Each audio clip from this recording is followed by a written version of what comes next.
রব্বুল আলামিন বলেন, নবী, ওরা আপনারে পাগল বলে গালি দেয়, ওরা আপনারে গণক বলে গালি দেয়, ওরা আপনারে কবি বলে গালি দেয়, ওরা আপনারে জাদুকর বলে গালি দেয় গো নবী। ওদের গালি শুনে আপনি ভীত হবেন না। এই পরীক্ষার মধ্যে শুধু আপনি একাই থাকেন না, এই পরীক্ষার মুখোমুখি শুধু আপনি একাই হন নাই, আপনার আদি পিতা সাইয়েদনা ইব্রাহিমও পরীক্ষার মধ্য দিয়ে নিজের সফলতা ধরে রেখেছে। জোরে কোন ঠিক কিনা? নবীরে সান্ত্বনা দিচ্ছে, নবী ওরা গালি দিবে, গালি সব যুগে থাকবে, বিশ্ব নবীরেও দিত, এখনো দেয়, গালির ধরন চেঞ্জ হয়েছে, ঠিক কিনা? নবীরে বলতো পাগল, নবীরে বলতো গণক, নবীরে বলতো কবি, নবীরে বলতো জাদুকর, কিন্তু আমগরে এখন গালি দেয় কাঠমোল্লা, মৌলবাদী, রাজাকার, যুদ্ধাপরাধী, ঠিক কিনা? গালি ঠিকই আছে, এটা স্টাইল চেঞ্জ হয়েছে। আগে ছিল জাদুকর, গণক, কবি, আর এখন কয় রাজাকার। গালি আছে না নাই? আমরা এগুলোর ভয় পাই না, চিল্লা এখন ঠিক কিনা? আমরা এগুলো শুনি না, কারণ আমাদের অনেক দূর যেতে হবে, এগুলো শোনার টাইম আমাদের নাই। রব্বুল আলামিন বিশ্বনবীর সান্ত্বনা দিয়ে বলে, নবী চিন্তিত হবেন না, গালি আপনার বাবাও খেয়েছে, পরীক্ষা আপনার বাবা ইব্রাহিমও দিয়েছে। আমি ইব্রাহিমকে অনেকগুলা পরীক্ষা নিয়েছি, প্রতিটা পরীক্ষায় আপনার বাবা ইব্রাহিম গোল্ডেন এ প্লাস পেয়েছে। প্রতিটা পরীক্ষায় গোল্ডেন এ প্লাস পেয়েছে। কি কি পরীক্ষা দিলেন? পরীক্ষা নাম্বার 1, ইলকাউহু ফিন্নার, ওনাকে আগুনে ফেলে দেওয়া হবে। নমরুদ বলে, আগুনে ফেলে দেব তোমাকে, ঈমান ছেড়ে দাও। সাইয়েদনা ইব্রাহিম বলে, আমার এক কথা, জীবন যাবে, ঈমান যাবে না। আমাদের কাছে সবচাইতে দামি হচ্ছে আমাদের ঈমান। চিল্লায় বলেন ঈমান। আমাদের মরণটা যেন শহীদি মরণ হয়, ঠিক কি না? সাইয়েদনা ইব্রাহিমকে আগুনের মধ্যে ফেলে নমরুদ বলে, ঈমানকে ত্যাগ করো, ইব্রাহিম তোমারে ছেড়ে দেব। সাইয়েদনা ইব্রাহিম বলে, আমার জীবন যাবে কিন্তু ঈমান যাবে না। আগুনে ফেলে দেয়া হলো, ওনার ঈমান কেড়ে নিতে পারে নাই। তার মানে ঈমানের পরীক্ষায় পাস। কথা কম, ঈমানের পরীক্ষায় পাস। 2 নম্বরে রব্বুল আলামিন বললেন, ইব্রাহিম তোমার সন্তান, তোমার স্ত্রীকে মক্কার দুধু প্রান্তরে যে রেখে আসো, যেখানে মানুষ নাই, কোন প্রাণী নাই, কোন পাখি নাই, জনমানব শূন্য, ধুধু প্রান্তর, সূর্যের কিরণে মরিচিকা পড়ে যায়, বালুর মধ্যে উত্তপ্ত গরম, এমন গরম বালু যেখানে চাল ফেলে দিলে ক্ষয় হয়ে যায়। তোমার স্ত্রী, তোমার কলিজার টুকরা সন্তানকে মক্কার ধুধু প্রান্তরের মধ্যে রেখে আসো ইব্রাহিম। ফ্যামিলিকে বিসর্জন দাও, কোন টু শব্দ নাই, বলার সাথে সাথে সাইয়েদনা ইসমাইলকে আর হাজারকে নিয়ে ধুধু প্রান্তরে রেখে আসলেন। এই পরীক্ষায় পাস। এবার কলিজার টুকরা সাইয়েদনা ইসমাইল বড় হলো। আল্লাহ বলেন, দেখি ইব্রাহিমের হৃদয়ের মধ্যে কার জায়গাটা বেশি? কলিজার টুকরা ইসমাইলের জন্য হৃদয়ের মধ্যে জায়গা বেশি, নাকি আমি আল্লাহর জন্য জায়গা বেশি? সাইয়েদনা ইব্রাহিমের প্রথম সন্তানটা হয়েছিল, মানে ইসমাইল হয়েছিল, তখন সাইয়েদনা ইব্রাহিমের বয়স ছিল 86। কত বছর? 86। আঞ্চলিক ভাষাকে বুড়া কাটাইলা, কথা কন। শেষকালের সন্তান, 86 বছর ট্রাই কইরা এরপর আল্লাহ একটা সন্তান দিল। দোয়া করতে করতে করতে করতে 86 বছর পর একটা সন্তান হলো। এই সন্তান একটু বড় হয়েছে, আল্লাহ বলে, দেখি তো ইব্রাহিমের হৃদয়ে কার স্থান বেশি। 86 বছর পর যে কলিজার টুকরা বাছাধর ইসমাইলরে দিলাম, তার জন্য মায়া বেশি, নাকি আমি আল্লাহর জন্য জায়গা বেশি? আল্লাহ বললেন, ইব্রাহিম তোমার 3 নাম্বার পরীক্ষা, কলিজার টুকরা ইসমাইলরে আমি আল্লাহর জন্য জবাই করো। কোন টু শব্দ নাই। কলিজার টুকরা ইসমাইলকে শুইয়ে দিয়ে তিনি তলোয়ার চালাতে লাগলেন। আল্লাহ বললেন, আর লাগবে না, এই পরীক্ষায় পাস।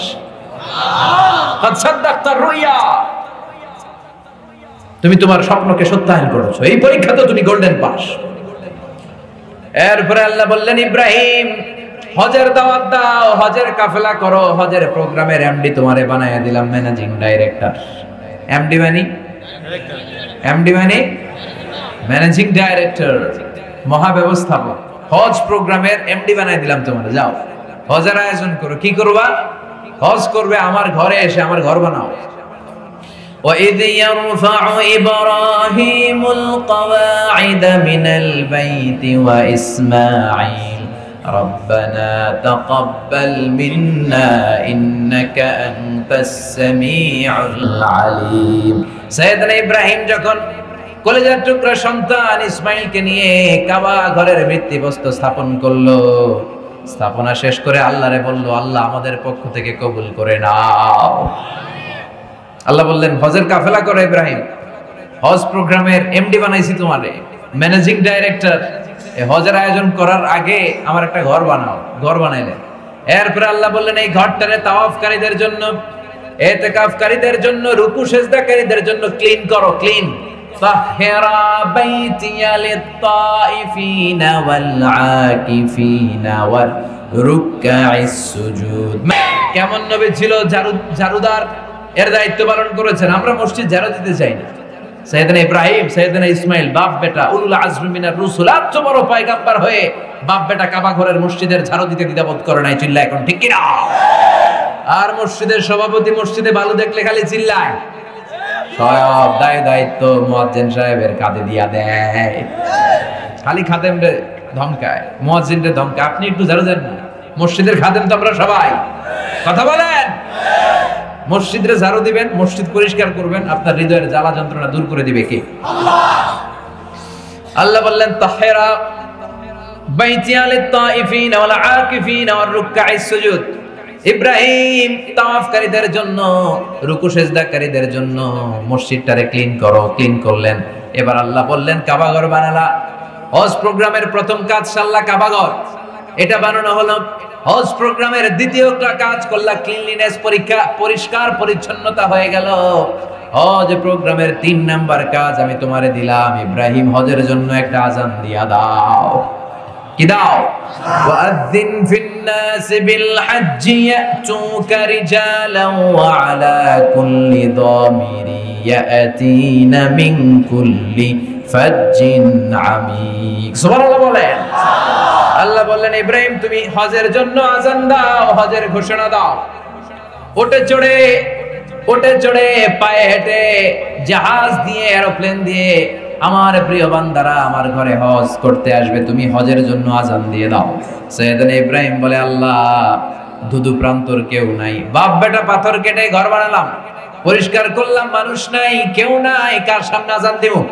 কে শুনবে আমার আযান? কে শুনবে হজের ঘোষণা? আল্লাহ বললেন, ইব্রাহিম তুমি শুধু দাঁড়িয়ে আল্লাহু আকবার বলে হজের ঘোষণা দিয়ে দাও। গোটা বিশ্বের মানুষের কানে আযান পৌঁছে দেওয়ার দায়িত্ব আমি আল্লাহ নিয়ে নিলাম। সাইয়েদনা ইব্রাহিম আযান দিলেন, ও দুনিয়ার মানুষেরা, ইত্তাখাযাল্লাহু বাইতান, আল্লাহ একটা ঘর বানিয়েছে। যাদের সামর্থ্য আছে প্রতি বছর এই ঘরটা এসে জিয়ারত করে যাওয়া। দুনিয়াতে যত মানুষ ছিল প্রত্যেকের কানের মধ্যে এই ঘোষণাটা পৌঁছে দিল কে? আমরা যারা ছিলাম না রূহের জগতে, আমাদের কানেও পৌঁছে দিয়েছে কে? রূহের জগতে আমরা যারা লাব্বাইক লাব্বাইক বলে আওয়াজ করতে পেরেছি, তাদেরই এই কাবা ঘর জিয়ারত নসিব হবে। তাইলে হজের ম্যানেজিং ডাইরেক্টর বানাই দিল, কাবা ঘর বানালো, কাবা ঘর পরিষ্কার করলো, হজের ঘোষণা দিয়ে দিল। এরপরে শুরু হলো মানুষের আশা, আস্তে আস্তে আস্তে আস্তে হাজার হাজার লক্ষ লক্ষ মানুষ। এই বছর আমি হজ করেছি, 25 লক্ষ মানুষ একসাথে আমরা আরাফাতের ময়দানে ছিলাম। 25 লক্ষ হাজি এবছর হজ করেছে। এটা হচ্ছে সরকারের নথিভুক্ত হিসাব অনুযায়ী। আরো 25 লক্ষ আছে হিসাব ছাড়া। সুবহানাল্লাহ কইবেন না? তার মানে হজের প্রোগ্রামের দায়িত্ব দিল, এই পরীক্ষায়ও পাস। একটার পর একটা পরীক্ষা, একটার পর একটা পরীক্ষা। এরপর আল্লাহ বললেন, ইব্রাহিম সব শেষে তোমার কাছ থেকে আমি যেই পরীক্ষাটা নিতে চাই, তোমার বয়স এখন 80 বছর, নিজ হাতে নিজের সুন্নাতে খাতনা সেরে দাও। সহিহ বুখারীর বর্ণনা, ইখতাতানা ইব্রাহিম আলাইহিস সালাম ওয়া হুয়া ইবনু 80 সানা বিল কদুম, কুঠার দিয়ে নিজের লজ্জাস্থানের সামনের চামড়াটা কেটে 80 বছর বয়সে সাইয়েদনা ইব্রাহিম নিজ হাতে নিজের সুন্নাতে খাতনা করেছে। এমনি এমনি ইব্রাহিম খলিল হয় নাই, এমনি এমনি শ্রেষ্ঠত্বের চেয়ারে বসে নাই, এমনি এমনি গোটা বিশ্বের নবীদের বাবা হয় নাই। যতগুলা পরীক্ষা আল্লাহ তাআলা নিয়েছে, প্রতিটা পরীক্ষায় পাশ করে করে নিজেকে প্রমাণ করে তিনি প্রিয় হয়েছেন। চিল্লায় বলেন ঠিক কি না? আলে ইব্রাহিম, ইব্রাহিমের পুরো বংশটাকে আল্লাহ মর্যাদা দিয়েছে।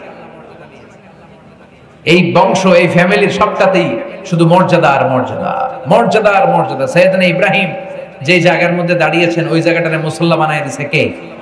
কথা বলেন।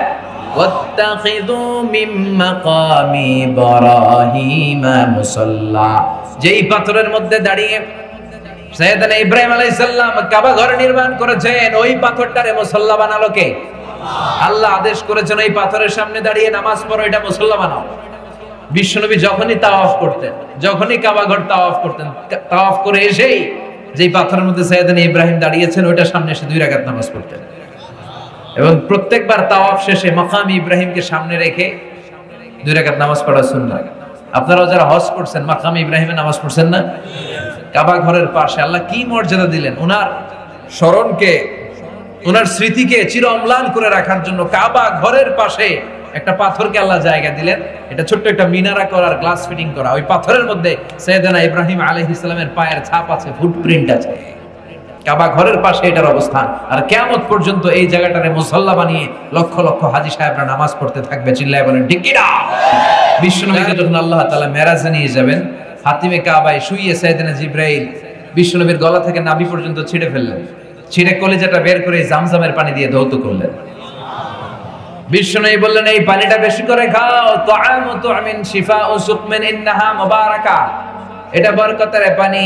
এই পানি কোন নিয়ত করে রোগের জন্য নিয়ত করে খেলে রোগটারে ভালো করে দেয় কে?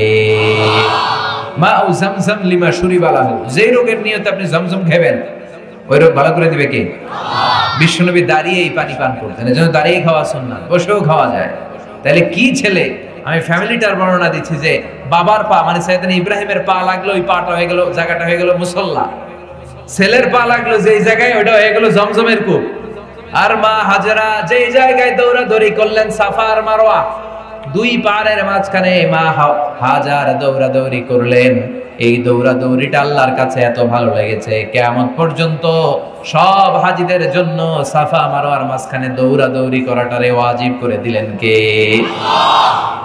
যেদিকে হাত লাগাইছে খালি বরকত, মাটি ধরলে স্বর্ণ হয়ে যায়। কি ফ্যামিলি তারা করেছে! আবার যেখানে ছেলেরে কুরবানির জন্য শোয়ালেন, ওই দিনটা আল্লাহর কাছে, ওই দৃশ্যটা আল্লাহর কাছে এত ভালো লেগেছে, প্রত্যেকই ঈদ উল আজহাতে ওই দৃশ্যের অবতারণা আল্লাহ ঘটান। সব সম্পদশালী লোকদের জন্য কুরবানি করাটারেও ওয়াজিব করে দিল কি? এই ফ্যামিলি যেখানে হাত দিছে ওইখানে বরকত আছে না নাই? বেশি না কম? আবার আল্লাহ বললেন ওয়াজআলনা ফি যুররিয়াতিহিন নুবুওয়াতা ওয়াল কিতাব। ইব্রাহিমের নসলের মধ্যে, বংশের মধ্যে আমি শুধু নবী দিয়েছি আর কিতাব দিয়েছি। নবুয়ত দিয়েছি, কিতাবও দিয়েছি। আপনারা কি জানেন ইব্রাহিম আলাইহিস সালামের উপাধি হচ্ছে আবুল আম্বিয়া, নবীদের বাপ। এই পৃথিবীতে যত পয়গম্বর এসেছে তার 99.99% সব ওনার নাতিপুতি, সব ওনার নাতিপুতি, সব এই 2 সিলসিলা এসেছে, সাইয়েদনা ইসহাক আর সাইয়েদনা ইসমাঈল। ওনার প্রথম ছেলের নাম ইসমাঈল, দ্বিতীয় ছেলের নাম ইসহাক। ইসমাঈলের গর্ভে, ইসমাঈলের ঔরসে কোনো নবী নাই। হাজার হাজার বছর চলে যায়, সাইয়েদনা ইসমাঈলের এই বংশের মধ্যে কোনো নবী আসে না। সব নবী আসে ইসহাকের বংশে। সুবহানাল্লাহ পড়েন। সব নবী আসে ইসহাকের বংশে। লক্ষ লক্ষের অধিক নবী এসেছে ইসহাকের বংশে, সব সাইয়েদনা ইব্রাহিমের নাতিপুতি। প্রতি নবী তার পরের নবীকে বলে গিয়েছে আমাদের সবশেষে এমন একজন নবী আসবে যেই নবীর চেয়ে সেরা কোনো নবী হবে না। যেই নবী হবে খাতামুন নবীন, তিনি সব নবীদের সেরা। আলিফ লাম রা কিতাবুন আনজালনাহু ইলাইকা দিয়ে যে সূরাটা আল্লাহ শুরু করেছেন, এই সূরার নাম সূরাত ইব্রাহিম। সূরার নাম চিল্লায়ে বলেন। আবার আল্লাহ বললেন মিল্লাতা আবিকুম ইব্রাহিম, তোমাদের জাতির পিতার নাম কি? আরো জোরে কোন? আমাদের জাতির পিতার নাম মনে থাকবে? উল্টা পাল্টা কইবেন? মিল্লাতা আবিকুম ইব্রাহিম ওয়া সাম্মাকুমুল মুসলিমিন, তোমাদের জাতির পিতা, মুসলিম জাতির পিতার নাম হলো ইব্রাহিম, আর তিনি তোমাদেরকে মুসলমান বলে নামকরণ করেছে। এই সাম্মার ফাইল 2টা হতে পারে, ইব্রাহিম হতে পারে আল্লাহ। আল্লাহ মুসলমান বলে আমাদের নামকরণ করেছেন, অথবা সাইয়েদনা ইব্রাহিম আমাদেরকে মুসলিম বলে নামকরণ করেছেন, আর এই নামকরণের জন্য ওনারে অর্ডার করেছে কে? এই 3 ধর্ম, ইহুদি ধর্ম, খ্রিস্টান ধর্ম, ইসলাম ধর্ম, সব এসেছে উনার বংশধরের গোড়া থেকে। এজন্য এই 3 ধর্মকে একসাথে বলে আব্রাহামেটিক ফেইথ। কি বলে? আব্রাহামেটিক ফেইথ। সাইয়েদনা ইব্রাহিম থেকেই এসেছে ইহুদি ধর্মের সূত্র, খ্রিস্ট ধর্মের সূত্র এসেছে ইসলাম। কিন্তু ইহুদিবাদ আর খ্রিস্টবাদ আল্লাহর দেয়া শরিয়তকে মেনে নেয় নাই, মেনে নিয়েছে ইসলাম। তাই চিরকাল পর্যন্ত ইসলামী হকের উপরে থাকবে। চিল্লায় বলেন ঠিক কিনা? এজন্য আমরা সূরাতুল ফাতিহাতে প্রতিদিন বলি গায়রিল মাগদুবি আলাইহিম ওয়ালাদ-দাল্লিন। আল্লাহ ইহুদিদের চক্রান্ত থেকে আমরা পানাহ চাই, খ্রিস্টানদের চক্রান্ত থেকে পানাহ চাই। সুবহানাল্লাহ পড়েন। আল্লাহ বললেন, ইব্রাহিম তুমি সবাইকে মুসলমান বলে নামকরণ করবা, আগে তুমি মুসলমান হও। আসলিম ক্বালা আসলামতু লিরাব্বিল। ইব্রাহিম তুমি আগে মুসলমান হও। কোন টু শব্দ করা ছাড়া সাইয়েদনা ইব্রাহিম বললেন, আল্লাহ আমি সবার আগে মুসলমান হয়ে গেলাম। আল্লাহ বলেন, মা কানা ইব্রাহিম ইয়াহুদিয়্যা ওয়ালা নাসরানিয়্যা ওয়ালাকিন কানা হানিফান মুসলিমা। ইব্রাহিম কিন্তু ইহুদি ছিল না। ইহুদিরা বলে সাইয়েদনা ইব্রাহিম ইহুদি ছিলেন। নাউজুবিল্লাহ কইবেন না? খ্রিস্টানরা বলে সাইয়েদনা ইব্রাহিম আলাইহিস সালাম খ্রিস্টান ছিলেন। আল্লাহ বলেন, ওয়ালাকিন কানা হানিফাম মুসলিমা, তিনি একনিষ্ঠ মুসলমান ছিলেন। সাইয়েদনা ইব্রাহিম কি ছিলেন? আবার আল্লাহ বলেন, ইন্না ইব্রাহিম আলা হালিমুন আওয়াহুন মুনিব, ইব্রাহিম ছিল সহনশীল, ভদ্র। আল্লাহু আকবার। সাইয়েদনা ইব্রাহিম ছিলেন হালিম, সহনশীল। আমাদের এখন সহনশীলতার বড় অভাব। আমরা যেই দল করি ওই দলের পছন্দ করি, অন্য দলের চান্স দিতে চাই না। আছে না নাই? লক্ষ্মীপুরে এই ঝামেলা নেই। আমি তাবলীগ করি, আমি মনে করি তাবলীগই ভালো, বাকি যারা আছে এগুলোর আমার মুসলমানই মনে হয় না। এরকম আছে না নাই? আমি জামাত ইসলাম করি, আমার কাছে মনে হয় এরাই সব, বাকিরা সব কাফের। এরকম ধারণা করা যাবে? আমি আহলে হাদিস করি, আমি মনে করলাম সব কাফের, চলবে না। আমি হেফাজতে ইসলাম করি, ভাবলাম এটাই সব, বাকি সব বাতিল। এরকম ভাবা যাবে? এই সহনশীলতার বড্ড অভাব এই দেশে। কথা কন, সহনশীলতাও কম আর ফতুয়াবাজি বেশি। লক্ষ্মীপুরের ভাইরা ফতুয়া আছে না নাই? কথায় কথায় ফতুয়া দেয়, কথায় কথায় কয় তুই দুই কারণে কাফের, তুই 20 কারণে কাফের, তোর দাদা কাফের, তোর নানা কাফের, তোর কাফের নানা মারা গেলে যে কবর দেয়া হবে ওই কবরে যে ঘাস উঠবে, ওই ঘাস যে গরু খাবে, ওই গরুর যে দুধ খাবে ও কাফের। আছে না নাই? এই ফতোয়াবাজি করতে আমরা পছন্দ করি, কিন্তু আল্লাহ বললেন, ইন্না ইব্রাহিম আলা হালিমুন আওয়াহুম মুনিব, ইব্রাহিম ছিলেন সহনশীল, ছিলেন বিনয়ী, ছিলেন আল্লাহর একনিষ্ঠ বান্দা। চিল্লায় বলেন ঠিক কিনা? আবার আল্লাহ বললেন, ইন্না ইব্রাহিমা কানাত উম্মাহ ওয়াহিদা, ইব্রাহিম ছিল একা একটা উম্মত। ইব্রাহিম একাই ছিল? ও মিয়া, একজন কি উম্মত হয়? উম্মত হইতে অনেক লাগে না? আমরা সবাই উম্মতে মুহাম্মাদি। চিল্লায় বলেন, আমরা সবাই উম্মতে মুহাম্মাদি, কোটি কোটি উম্মত। কিন্তু আল্লাহ বললেন, আমার ইব্রাহিম একাই একটা উম্মত। কোরআনে একজন নবীকে শুধু আল্লাহ উম্মত বলেছেন, একজন নবী, উনি একাই একটা উম্মত। এর কারণ, উনি যখন পৃথিবীতে ছিলেন, উনি ছাড়া একজন মুসলমান গোটা বিশ্বে ছিল না। উনি ছাড়া সব ছিল কাফের, সব ছিল মুশরিক। তার মানে সব মুশরিক এক মিল্লাত, আর উনি একা আরেকটা মিল্লাত। চিল্লায় বলেন ঠিক কিনা? একা সাইয়েদনা ইব্রাহিম এই শিরকি মিল্লাতের সাথে জিহাদ করেছেন, যুদ্ধ করেছেন। এই জন্য একজন মানুষকে আল্লাহ মিল্লাত বলে ঘোষণা দিয়েছেন, তার নাম হলো ইব্রাহিম। আবার আল্লাহ বললেন, ওয়াজকুর ফিল কিতাবি ইব্রাহিম ইন্নাহু কানা সিদ্দিকান নাবিয়্যা। ও নবী, তোমার এই কোরআনের মধ্যে আমার বন্ধু ইব্রাহিমের নামটা তোলো। সুবহানাল্লাহ কইবেন না? ইন্নাহু কানা সিদ্দিকান নাবিয়্যা, কারণ ইব্রাহিম ছিল সত্যবাদী, ইব্রাহিম ছিল একনিষ্ঠ একজন পয়গম্বর। ইব্রাহিম রে সত্যবাদী বলে টাইটেল দিয়েছে কে? আবার ইব্রাহিমকে খলিল বলে টাইটেল দিয়েছে কে? ওয়াত্তাখাযাল্লাহু ইব্রাহিম খলিলা, ওয়াত্তাখাযাল্লাহু ইব্রাহিম খলিলা, আমি ইব্রাহিমকে খলিল বলে গ্রহণ করেছি। সুবহানাল্লাহ পড়েন। সাইয়েদনা ইব্রাহিম হলেন খলিল, বিশ্বনবী হলেন হাবিব। ঠিক কি না? খলিল মানেও বন্ধু, হাবিব মানেও বিশ্বনবী কি? কথা কন। আর সাইয়েদনা ইব্রাহিম খলিল মানেও, হাবিব মানেও। কিন্তু দুই বন্ধুর মধ্যে পার্থক্য আছে। খলিল হচ্ছে এমন বন্ধু যেই বন্ধু আল্লাহরে খুশি করার জন্য কাজ করে, আর হাবিব হলো এমন বন্ধু যে বন্ধুরে খুশি করার জন্য আল্লাহ নিজে কাজ করে। বাপ বেটা একজন খলিল আর একজন হাবিব, এই বাপ বেটার মধ্যে মিল আছে না নাই? আমি সাইয়েদনা ইব্রাহিম আর সাইয়েদনা ইব্রাহিম আর বিশ্বনবীর মাঝে 7টা মিল খুঁজে পেয়েছি। সিমিলারিটিজ বিটুইন ফাদার এন্ড সন। বাপ বেটার একজন খালিল আর একজন হাবিব। এই বাপ বেটার মধ্যে, বিশ্বনবীর মধ্যে আর সাইয়েদনা ইব্রাহিমের মধ্যে আমি সর্বমোট 7টা সিমিলারিটিজ খুঁজে পেয়েছি। শুনবেন? শুনতে মনে চায়? বিশ্বনবী বলতেন না দাওয়াতু আবি ইব্রাহিম, আমি আমার পিতা ইব্রাহিমের দোয়ার ফসল। সাইয়েদনা ইব্রাহিম দোয়া করেছিলেন, আল্লাহ মক্কায় এমন একজন নবী দিও যেই নবী গোটা বিশ্বকে একত্রিত করে ফেলবে। বাবার দোয়ার ফসল। ছেলে হইল হাবিব আর বাবা হইল খালিল। এই বাপ বেটার মধ্যে 7টা মিল। কয়টা? নাম্বার 1 ফেস কাটিং এ মিল। সুবহানাল্লাহ কইবেন না? বিশ্বনবী যখন মেরাজে গিয়েছিলেন, এটা বানিয়ে বলছি না, সহিহ বুখারীর বর্ণনা, সহিহ হাদিস, যখন মেরাজে গিয়েছিলেন তিনি অনেক নবীর সাথে আকাশে সাক্ষাৎ করেছেন। তো কোন নবী দেখতে কেমন ছিল সাহাবাদেরকে শোনাচ্ছেন।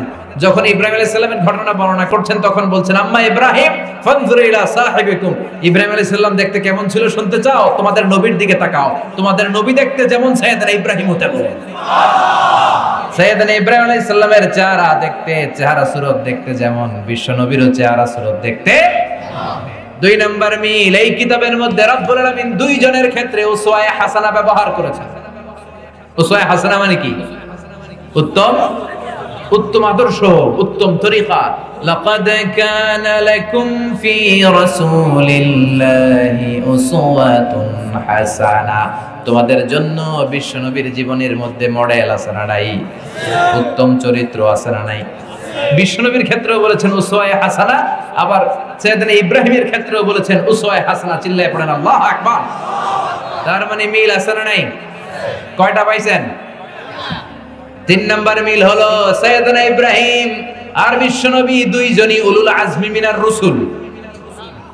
উলুল আজমি মিনার 5 জন নবীর ক্ষেত্রে আল্লাহ তাআলা ঘোষণা দিয়েছেন যে এই 5 জন উলুল আজমি মিনার রাসূল। এই 5 জনকে সত্য প্রকাশে, সত্যের আন্দোলনে, ইসলামের বাণীকে জমিনে প্রতিষ্ঠার জন্য যেই শক্তি, যেই হিম্মত আল্লাহ তাআলা দেখেছেন, কোন নবীর মধ্যে আল্লাহ ওই হিম্মত পায় না। চিল্লায় এখন ঠিক কি না?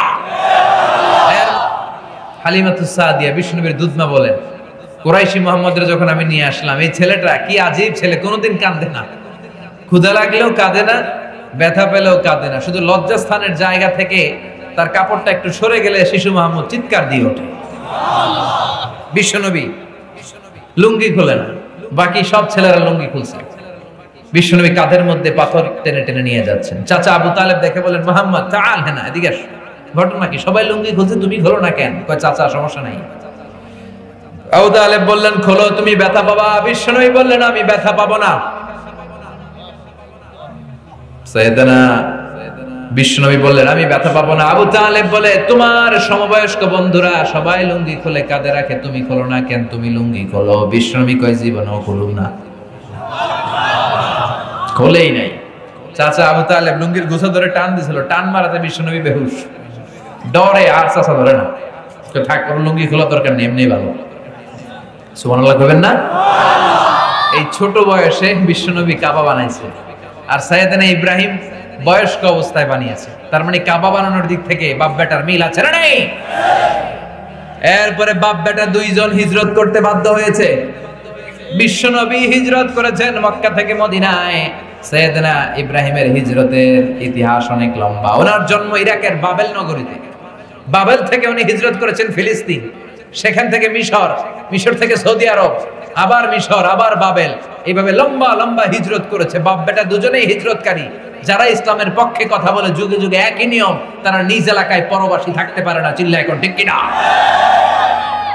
নিজের ঘরে ঘুমাতে পারে না। নিজের এলাকায় পুলিশের দৌড়ানি আছে না নাই? র্যাবের দৌড়ানি আছে না নাই? এত দৌড়ানি খাইয়াও ভয় পায় না। বুকের পাটাটা এত বড়, কথা কন, ভয় পায় না। আল্লাহর যে একবার ভয় পেয়ে গেছে, আল্লাহর ভয় যে অন্তরে ঢুকাতে পারছে, পৃথিবীর কাউরে সে ভয় পায় না। আল্লাহর সামনে যে মাথা নত করার মতো মাথা নত করতে পেরেছে, পৃথিবীর কারোর সামনে সে মাথা নত হয় না। এই জমিনের মধ্যে যাদের রক্ত লাগে, ওই জমিনের মালিক আল্লাহ তাদের হাতে তুলে দেয়। আর যারা জমিনের মধ্যে জুলুম করে, রক্ত ঝরায়, তারা শেষ পর্যন্ত জান নিয়ে পালাবার সুযোগটাও পায় না। এই নমুনা আমাদের কোরআন থেকে জানা আছে না নাই? এজন্য মুমিন ভয় পায় না। মুমিন কৌশলী হয়, মুমিন ধৈর্যশীল হয়, মুমিন জানে রাত্রি যত গভীর হয় সুবহে সাদিকের সময় কাছে আসতে থাকে। গর্ভবতী নারীর পেটের জ্বালা যন্ত্রণা ব্যথা যত বাড়তে থাকে, পেইন যত বাড়ে, নতুন মেহমান দুনিয়াতে আসার সময় ঘনাতে থাকে, তেমনি পরীক্ষা, আযাব, অত্যাচার, জেল, জুলুম, জরিমানা যত বাড়তে থাকে, কালিমার বিজয়ের সময় কাছে আসতে থাকে। এই বিশ্বাস অন্তরে আছে? দরকার একটু ধৈর্যের, দরকার একটু তাওয়াক্কুলের, দরকার একটু নজরানা, দরকার একটু স্যাক্রিফাইস। আল্লাহ তুমি তৌফিক দাও, আল্লাহ তুমি তৌফিক দাও। এই জন্য বাপ বেটার 5 নাম্বার মিল, বাপ বেটা দুইজনে হিজরত করেছেন। বাপ বেটা কেউ জন্মস্থানে থাকতে পারে। বিশ্বনবীর সবচাইতে পছন্দনীয় শহরের নাম ছিল মক্কা শহর। বিশ্বনবীর যখন মক্কা থেকে হিজরত করতে বাধ্য করা হলো, বিশ্বনবী মক্কার দিকে বারবার ফিরে তাকায় আর চোখের পানি ছেড়ে বলে, মক্কা তো আহাব্বুল বিলাদ ইলাইয়া, মক্কা হলো আমার কাছে সবচেয়ে প্রিয় শহর। লাউলা উখরিজিতু লামা খারাজতু, মক্কা থেকে যদি আমারে বের করে দেয়া না হতো আমি জীবনেও মক্কা ছেড়ে কোথাও যেতাম না। আপনি হকের কথা বলবেন, এলাকায় থাকতে পারবেন না। নবীর যেই দশা, আমরা নবীর উম্মতের একই দশা। চিল্লা এখন ঠিক কি না? তার মানে 5 নম্বরে হিজরত, বাপ বেটা দুইজনে হিজরত করছে। 6 নাম্বার, বিশ্বনবী বলেন সহিহ মুসলিমের বর্ণনা, ইন্নী হারামতুল মদিনা কামা হারামা ইব্রাহিমু মক্কা। বিশ্বনবী বলেন আমি মদিনা শরীফকে হারাম ঘোষণা দিয়েছি যেমনি মক্কাকে হারাম ঘোষণা দিয়েছে সাইয়েদনা ইব্রাহিম। যারা হজ উমরা করেছেন তারা একটা বাউন্ডারির কথা জানেন, হুদুদুল হারাম। এটার মধ্যে কোনো উল্টাপাল্টা করা যায় না, মারামারি করা যায় না, ঝগড়া করা যায় না। এটার বলে হুদুদুল হারাম। এই মক্কার হুদুদুল হারামের ঘোষণা দিয়েছে সাইয়েদনা ইব্রাহিম, আর মদিনার হুদুদে হারামের ঘোষণা দিয়েছে বিশ্বনবী। চিল্লায় বলেন ঠিক কি না? 7 নাম্বার মিল হলো, বাপ বেটা দুইজনের উপরে এত বেশি রহমত বর্ষিত হয়, আর এই রহমতের ধারা যেন চিরকাল বেঁচে থাকে। এই জন্য প্রত্যেক নামাজে কিয়ামত পর্যন্ত বাপ বেটার উপরে দুরুদ আছে না নাই? এই দুরুদটা সাইয়েদনা ইব্রাহিমের নামে বানায়া দিছে কে? দুরুদটার নাম দুরুদে ইব্রাহিম। আল্লাহুম্মা সাল্লি আলা মুহাম্মাদ ওয়া আলা আলি মুহাম্মাদ কামা সাল্লাইতা আলা ইব্রাহিম ওয়া আলা আলি ইব্রাহিম ইন্নাকা হামিদুম মাজিদ। ও আল্লাহ, আপনি বিশ্বনবীর উপর তার পরিবারের উপর ওইভাবে রহমত প্রেরণ করেন যেমনি সাইয়েদনা ইব্রাহিম আর তার বংশের উপর রহমত প্রেরণ করেছে। আল্লাহুম্মা বারিক আলা মুহাম্মাদ ওয়া আলা আলি মুহাম্মাদ কামা বারাকতা আলা ইব্রাহিম ওয়া আলা আলি ইব্রাহিম ইন্নাকা হামিদুম মাজিদ। সুবহানাল্লাহ পড়েন।